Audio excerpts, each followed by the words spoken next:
You woke up exhausted. Again. Not because you didn't sleep. You slept. But you opened your eyes and already felt behind. The permission slip.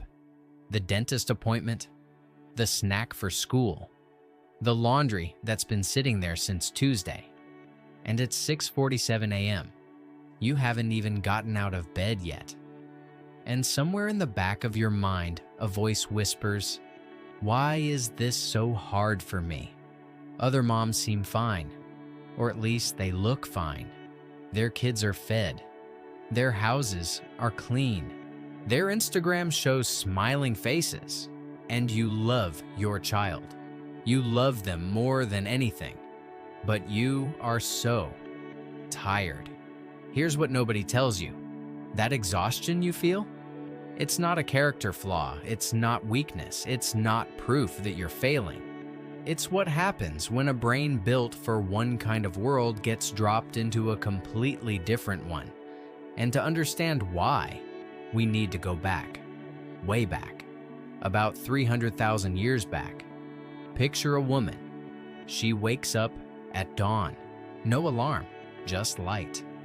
She has 7 children, maybe 8, ranging from a toddler on her hip to a teenager already helping with the younger ones.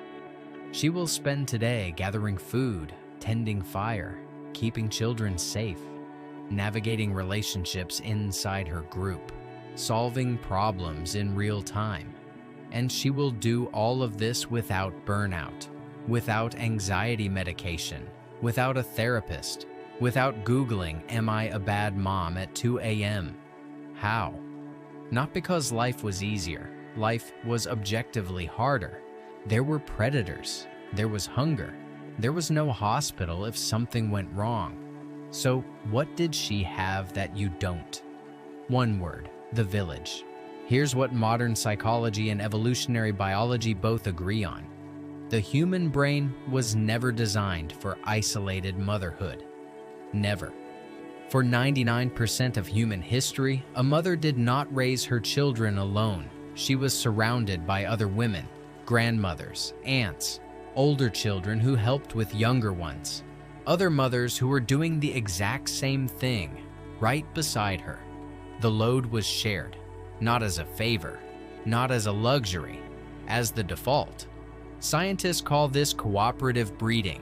And humans are one of the only species on Earth that evolved specifically to raise children this way, together. Your brain is literally wired to expect help. When that help disappears, your nervous system doesn't adapt quietly. It goes into a low-grade alarm state, always scanning, always on, never fully resting. That's not anxiety. That's a biological warning system saying something is missing. And here's the part that breaks my heart a little. Modern life didn't just remove the village. It told you that needing the village was weakness. It told you to be independent, to figure it out, to not burden others. It gave you washing machines and grocery delivery and video calls and said, "Look, you have everything you need." But your nervous system doesn't care about convenience. It cares about presence. It cares about warm bodies nearby, real voices, real hands helping. No app replaces that. No productivity system replaces that. And no amount of self-discipline makes a brain stop needing what it was built to need. Now think about your own day. How many hours do you spend as the only adult in the room? How often do you make every single decision alone? What to feed them? What to do when they cry? Whether that rash looks normal? Whether you're doing enough? How often does someone sit beside you? Not to help exactly, just to be there, so your nervous system can finally exhale. For most modern mothers, the answer to that last question is almost never. And that's not a personal failure. That's a structural one. The primitive mother didn't have superhuman patience. She didn't have a secret morning routine or a better mindset. She had people. She had a grandmother nearby who had raised children before and said with her presence alone, You're doing fine. I've seen this. This is normal. She had other mothers who were also tired, also covered in mess, also figuring it out. Right there, visible, real. She had the biological signal her brain needed most. You are not alone in this. You are not alone in this. That signal, that simple, ancient, biological signal is what's missing from modern motherhood.